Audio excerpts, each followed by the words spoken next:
Dramily.com, unlimited drama series.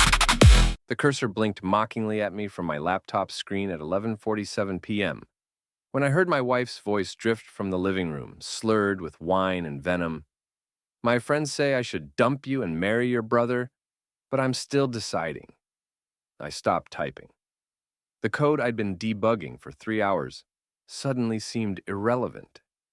Through the kitchen doorway, I could see Brielle sprawled on our secondhand couch, phone pressed to her ear, her blonde hair spilling over the armrest like she was posing for some tragic Instagram photo. No, seriously, Sloan, she continued, giggling. Jordan makes twice what Owen does. He's got that whole paramedic hero thing going. And have you seen his arms? If sarcasm could power the electrical grid, Brielle would light up the entire Midwest. But tonight, her words hit different. Tonight, they felt like the final piece of a puzzle I'd been trying to ignore for months. I saved my work and quietly closed the laptop. Our rented townhouse in Millbrook felt smaller every day, with its peeling paint and chain-link fence that separated us from Mrs. Yancey's identical unit. The whole neighborhood was a study in faded dreams, working-class families hanging on by their fingernails, while the factory jobs disappeared and the property values stagnated. Owen's always buried in that computer, Brielle was saying. Jordan actually talks to me. He listens. He makes me laugh. I stood up, my chair creaking against the linoleum floor. Brielle's voice dropped to a whisper, but our walls were thin. I know. I should feel guilty. But Owen's so predictable. Jordan has this edge, This danger. Danger? Right. My younger brother Jordan, who still called our mom every Sunday and helped elderly neighbors with their groceries. Real dangerous guy. I walked to the refrigerator and grabbed a beer, letting the bottle cap hit the counter with a sharp ping. Brielle's conversation paused. Hold on, she whispered into the phone. Then, louder. Owen, you okay in there? Just peachy, I called back. Don't mind me. Keep talking about how amazing Jordan is. Silence. Then, the rustle of her getting up from the couch. She appeared in the kitchen doorway, still holding her phone, her cheeks flushed from wine and embarrassment. You heard that? Hard not to. You weren't exactly whispering. I took a long pull from my beer. So, still deciding, huh? Brielle's green eyes narrowed. She was beautiful, I'd give her that. The kind of pretty that turned heads at the grocery store and made other guys wonder what she was doing with a software developer who wore the same 3 button-down shirts to work every week.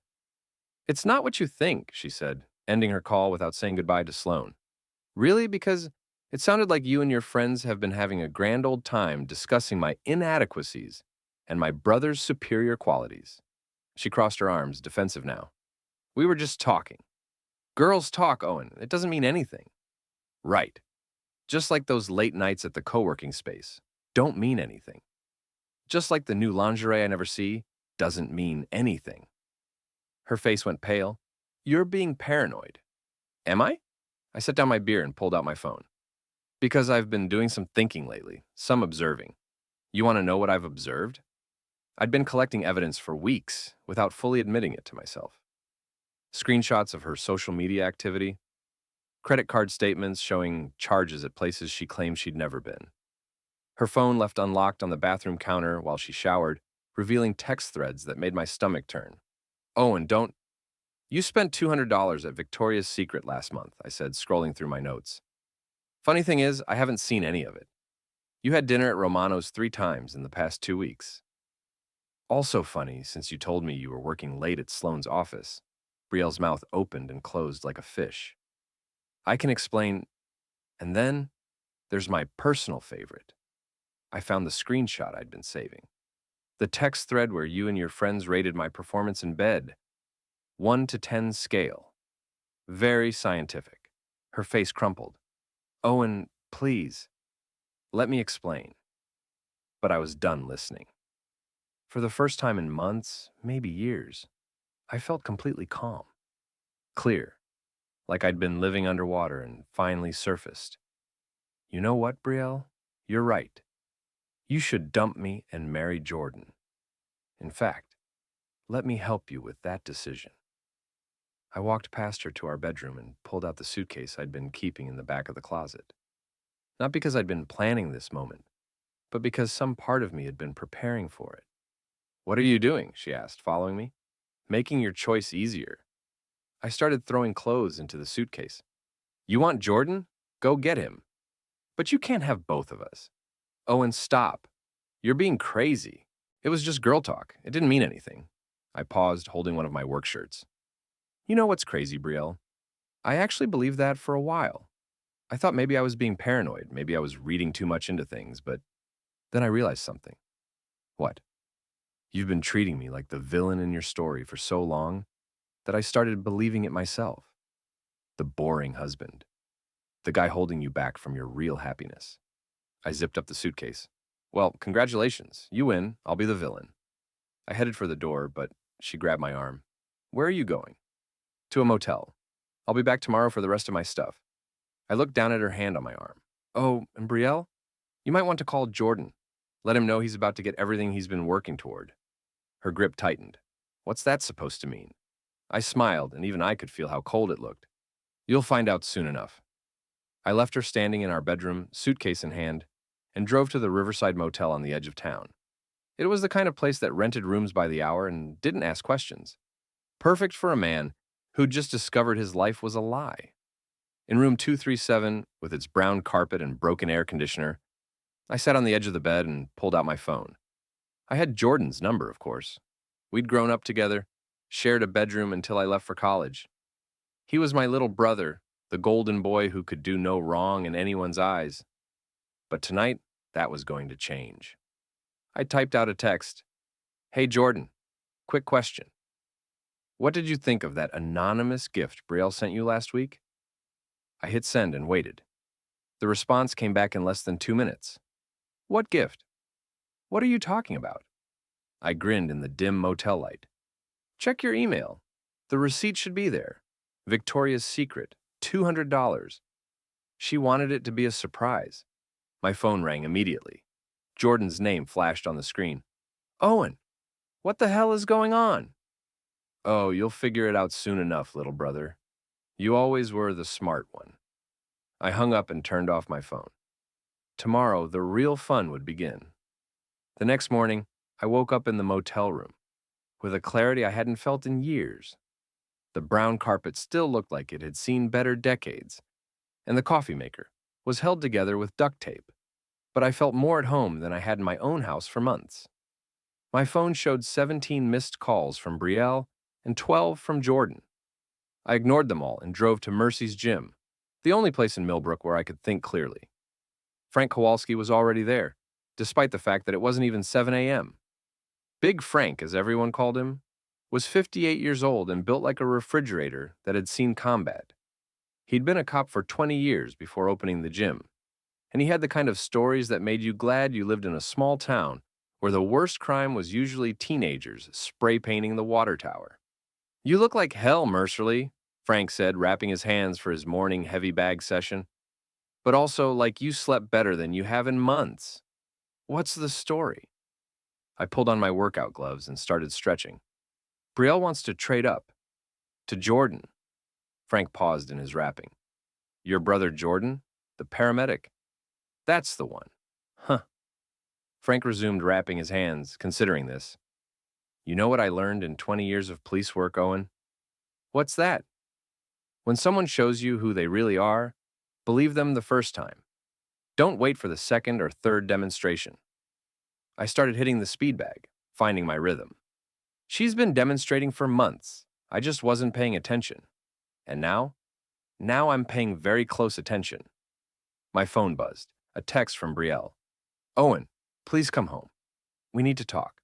I can explain everything."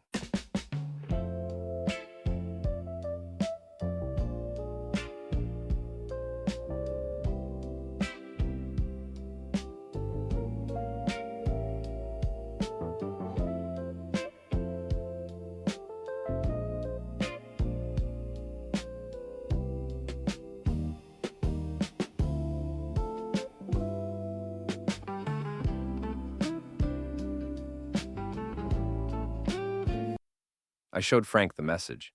He read it and snorted. Let me guess. It's not what you think. She can explain. It didn't mean anything, and you're overreacting. How did you know? Because that's what they always say. You want my advice? I stopped hitting the bag. Yeah. Don't play their game. Make them play yours. Frank's words stuck with me as I drove to work. Millbrook Software Solutions was a small company that contracted with bigger firms in Detroit and Chicago. I was good at what I did, good enough that I could work from anywhere with an internet connection, good enough that I had options. My boss, Dave Martinez, was already at his desk when I walked in despite the early hour. Owen, you look terrible. Everything okay? Just some personal stuff. Dave, can I ask you something? Sure. How hard would it be to work remotely? Full time, I mean. Dave raised an eyebrows. Planning to leave Millbrook? Maybe. Depends on how things shake out. Well, you're one of our best developers. If you need to work remote, we can make it happen. Why? I sat down at my desk and powered up my computer. Let's just say my living situation might be changing soon. The morning passed quickly as I lost myself in code. Programming was like solving puzzles, and right now, I needed the mental discipline. But around 11, my concentration was broken by a commotion in the parking lot. Through the window, I could see Brielle's silver Honda pulling up. She got out, still wearing the same clothes from last night, her hair a mess. She looked like she'd been crying. She marched into the office like she owned the place. Owen Michael Mercerly, we need to talk. Right now. Every head in the office turned. Dave looked mortified. Our receptionist, Janet, actually gasped. Brielle, I said calmly, not getting up from my desk. This is my workplace. I can't just what? Try to save my marriage? Try to talk to my husband who disappeared in the middle of the night? I told you where I was going. A motel, Owen? Really? You're staying at a motel. The entire office was watching now. I could feel their eyes, their judgment, their pity. This was exactly the kind of scene Brielle excelled at, making me look like the unreasonable one, the villain who was breaking up their perfect marriage. But this time, I wasn't going to play along. Yes, Brielle, I'm staying at a motel, because I came home last night to hear my wife telling her friends that she's considering leaving me for my brother. So forgive me if I decided not to stick around for the rest of that conversation. Her face went red. You were eavesdropping in my own kitchen, while you were in my living room, talking about my inadequacies on my couch that I helped pay for. Dave stepped forward. Maybe you two should take this outside. No, I said, standing up for the first time. I think we should have this conversation right here, in front of witnesses. Since Brielle seems to enjoy discussing our private business with other people. Brielle's eyes filled with tears. It was a move I'd seen 100 times, the moment when she realized she wasn't controlling the narrative anymore. So she'd try to make me look like the monster for making her cry. Owen, please, let's go home and talk about this privately. Like you and Jordan have been talking privately? The tears stopped. Just for a second, her mask slipped, and I saw something cold and calculating in her eyes. I don't know what you think you know. I pulled out my phone and opened the screenshot I'd taken of her text messages. I know that you told Sloan you were testing the waters with Jordan. I know that you've been meeting him for coffee 3 times a week for the past month. I know that you charged a romantic dinner for 2 at Romano's to our joint credit card while telling me you were working late.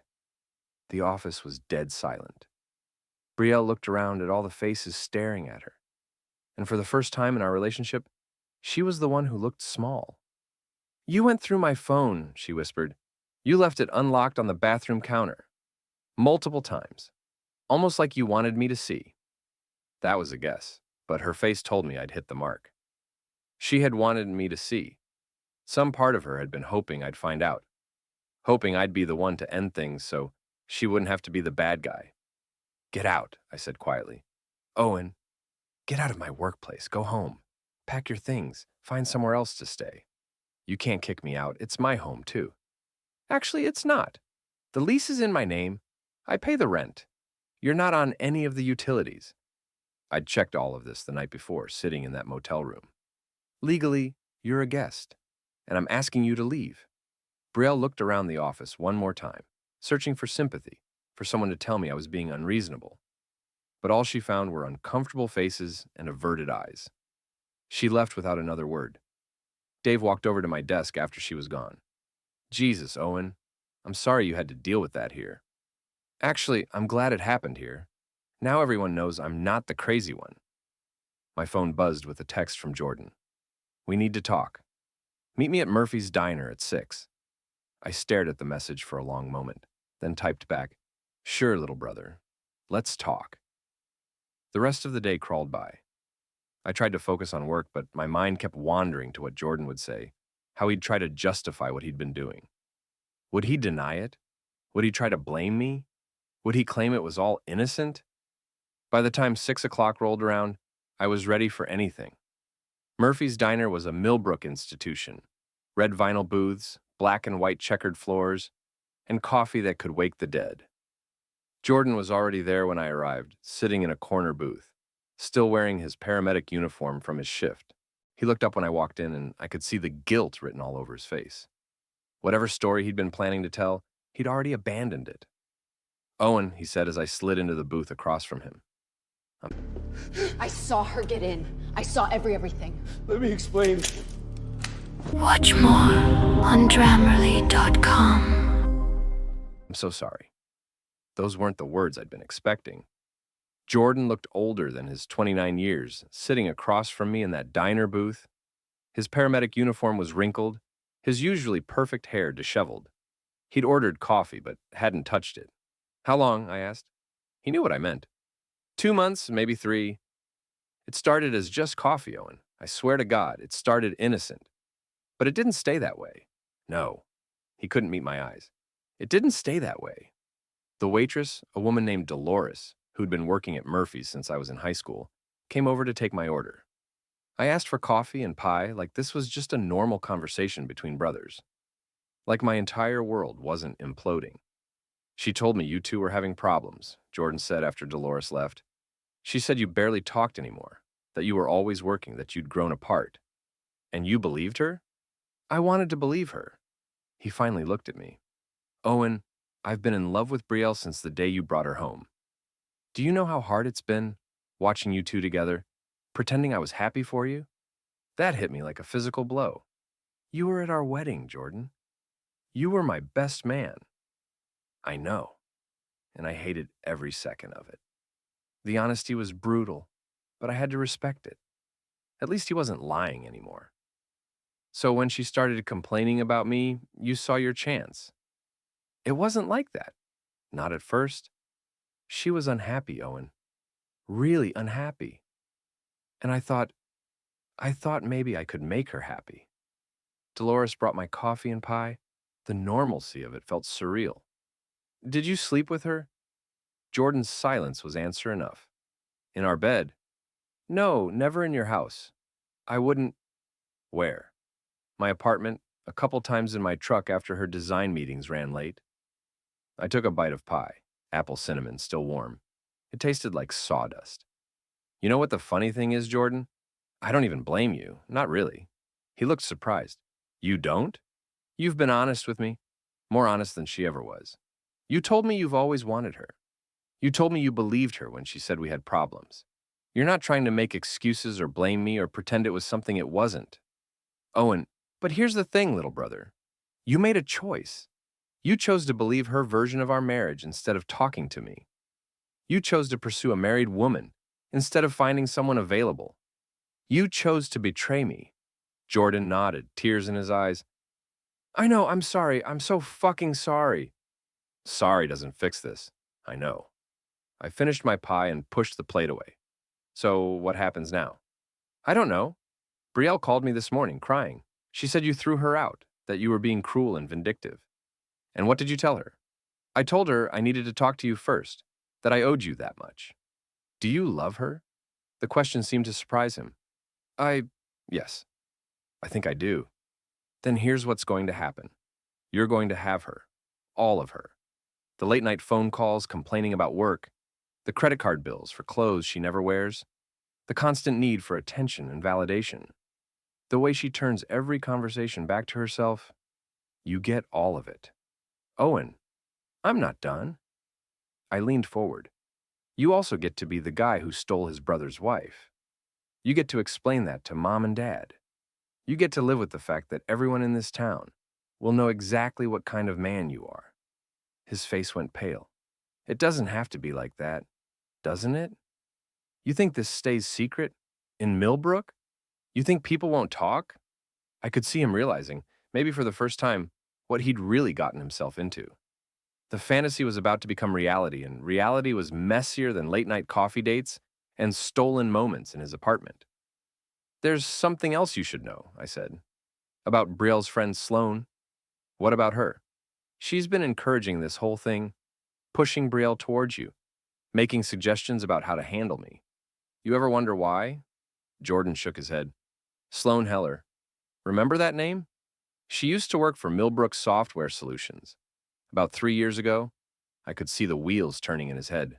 I had to fire her, I continued. She was billing clients for work she wasn't doing, skimming money off project budgets. I caught her and reported it to Dave. She blamed me for ruining her career. You think she's using Brielle to get back at you? I think Sloane saw an opportunity for revenge and took it. The question is, does Brielle know she's being manipulated, or is she just a willing participant? Jordan stared into his untouched coffee. Jesus, Owen, what have we done? We? You and Brielle did this. I'm just the guy who found out about it. I stood up and threw a 20 on the table. Enjoy your new girlfriend, Jordan, but don't expect me to be happy for you this time. I was almost to the door when he called after me. Owen, wait. What are you going to do? I turned back to look at my little brother, sitting alone in that booth, finally understanding the weight of his choices. I'm going to give you exactly what you wanted. Both of you. That night, back in my motel room, I sat on the bed with my laptop and started planning. If Jordan and Brielle wanted to be together, I wasn't going to stand in their way. But I wasn't going to make it easy for them either. I started with social media. Brielle had always been careful about her online presence, crafting an image of the perfect wife and successful designer, but she'd gotten sloppy lately, posting photos that didn't match her supposed schedule, checking in at locations she'd told me she wasn't visiting. I screenshotted everything: dates, times, locations.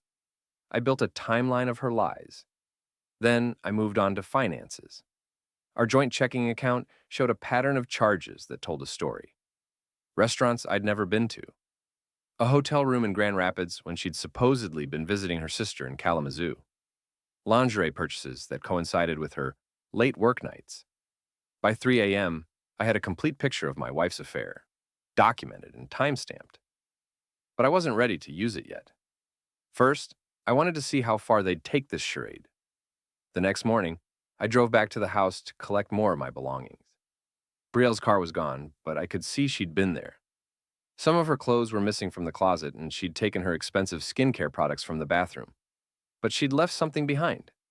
On the kitchen counter, next to the coffee maker, was a note. Owen, I know you're hurt and angry, and you have every right to be. But what Jordan and I have is real. It's not just physical. We connect on a level that you and I never did. I think deep down you know our marriage has been over for a long time. We've both just been going through the motions. Maybe this is a blessing in disguise. Maybe this gives us both a chance to find real happiness. I hope someday you can understand. I hope someday we can be friends again. B. I read the note twice, then crumpled it up and threw it in the trash. Then I pulled it back out, smoothed it flat, and took a photo of it. Evidence. Everything was evidence now. My phone rang. Dave from work. Owen, we need to talk. Can you come in? What's wrong? Just come in. We'll discuss it here. 20 minutes later, I was sitting in Dave's office while he showed me an email on his computer screen. I received this morning, he said, from someone claiming to have information about your personal conduct that could affect your employment here. The email was anonymous, but I recognized the writing style immediately. Sloane. What kind of information? I asked. Allegations of harassment, domestic violence, stalking behavior. Dave looked uncomfortable. Owen, I've known you for 5 years. This doesn't sound like you at all. But I have to ask, is there any truth to these claims? Dave, my wife is having an affair with my brother. Yesterday, she came to our office and caused a scene because I moved out of our house. Now, mysteriously, You're getting anonymous emails about my supposed bad behavior. What does that tell you? Dave leaned back in his chair. It tells me someone's trying to get you fired. Exactly. Well, they picked the wrong boss to mess with. I'm going to need you to document everything, Owen. Every interaction, every conversation, every text message. If this escalates, we need to be prepared. Already on it. Good. And Owen, I'm sorry you're going through this, but don't let them destroy your career over their bad choices. I spent the rest of the day at work, but my mind was elsewhere. Sloane was escalating things, trying to attack my livelihood. That meant she was worried. It meant she knew I was a threat. Good. She should be worried. That evening, I drove to Brielle's favorite wine bar, The Vine. It was the kind of place that tried too hard to be sophisticated. Exposed brick walls, Edison bulb lighting, and wine prices that would make a sommelier laugh. I didn't go inside. I just sat in my car across the street and waited. At 8:30, Brielle's Honda pulled into the parking lot. She got out, checked her appearance in the side mirror, and walked inside. She was wearing a black dress I'd never seen before, and heels that made her legs look a mile long. 10 minutes later, Jordan's pickup truck arrived. I took photos of both vehicles, time-stamped and geotagged. Then I waited. They stayed inside for 2 hours. When they finally came out, they were holding hands, laughing about something. Jordan opened her car door for her, a gentlemanly gesture he'd probably learned from watching too many romantic movies. They kissed before she got in her car. Not a peck on the cheek, but a real kiss, the kind that made it clear they weren't just friends having an innocent drink. I photographed that too. As they drove away in separate directions, I realized something had changed inside me. The hurt was still there, the betrayal still burned, but it was being overshadowed by something else. Anticipation. They thought they were being clever, sneaking around, managing the situation. They thought they could control the narrative, paint me as the unreasonable husband who couldn't accept that his marriage was over. They had no idea what was coming. 3 days later, I was back at Mercy's gym, working the heavy bag like it owed me money. Frank watched me from across the room, occasionally nodding his approval when I landed a particularly solid combination. "You're hitting harder," he observed during my water break. "More focused. I've got more focus these days." That's good. Anger without focus is just destruction. Anger with focus? That's justice. My phone buzzed, a text from Brielle. "Owen, we need to talk about dividing our things. Can we meet somewhere neutral?" I showed Frank the message. He read it and chuckled. "Neutral ground, huh? Let me guess. She wants to meet somewhere public so you can't make a scene." Probably. "Were you thinking of suggesting?" I'd been planning this for days. The old Riverside amusement park, the pavilion by the lake. Frank raised an eyebrow. "That place has been closed for 2 years." "Exactly. Nice and private. Perfect for the kind of conversation we need to have." "You sure about this, Owen? Once you pull this trigger, there's no going back." I looked at Frank, this man who'd seen the worst of human nature during his years as a cop, who'd taught me that sometimes the only way to deal with a bully was to hit back harder than they hit you. "I'm sure," I texted Brielle back. "Riverside Amusement Park, the old pavilion, tomorrow at 7 p.m. Bring Jordan if you want. This concerns him too." Her response came quickly. "Why there?" "Because it's private and I'm tired of having our personal business discussed in public. You want to talk? Let's really talk." "Okay, we'll be there." We, not I'll be there. She was already thinking of herself and Jordan as a unit. Perfect. The next day crawled by. I went to work, attended meetings, wrote code, and acted like a normal person going through a normal divorce. But underneath, I was electric with anticipation. At 6 p.m., I drove to the amusement park. Riverside had been Millbrook's pride and joy back in the 80s and 90s, but declining attendance and rising insurance costs had killed it. Now it sat empty, a monument to better times. The pavilion was a covered outdoor area where the park used to host concerts and events. It had a small stage, picnic tables, and a view of the lake. More importantly, it had excellent acoustics and was far enough from the road that no one would overhear our conversation. I arrived early and set up my equipment. A small Bluetooth speaker connected to my phone, a digital recorder hidden under one of the picnic tables, and my laptop, loaded with every piece of evidence I'd collected over the past week. At exactly 7 p.m., I heard car doors slamming in the parking lot. Brielle and Jordan walked into the pavilion together, and I could see they'd been holding hands until they spotted me. "Owen," Brielle said, attempting a smile, "thank you for agreeing to meet. Thank you for bringing Jordan. This conversation involves him, too." Jordan looked uncomfortable. "Owen, I want you to know—" "Save it." I gestured to the picnic table. "Sit down, both of you." They sat across from me, close enough that their shoulders were touching. A united front. "So," I said, "you want to talk about dividing our things? Let's start with the truth. How long has this been going on?" Brielle and Jordan exchanged a look. "Owen," Brielle said, "I know this is hard, but Jordan and I—" "How long?" "3 months," Jordan said quietly. 3 months? And in those 3 months, how many times did either of you think about talking to me? About being honest? About ending my marriage before starting your relationship?" Silence. "Never," I continued. "Not once. You were perfectly happy to let me live in ignorance, while you two played house behind my back." "It wasn't like that," Brielle protested. "We tried to fight it. We knew it was wrong, but not wrong enough to stop." "Owen," Jordan said, "I know you hate me right now. Actually, I don't hate you, Jordan. I hate what you did, but I don't hate you. You want to know why?" He nodded. "Because you're not the mastermind here. You're just the pawn." I pulled out my laptop and opened the first file. "Let me tell you a story about Brielle's best friend, Sloane. 3 years ago, Sloane worked for my company.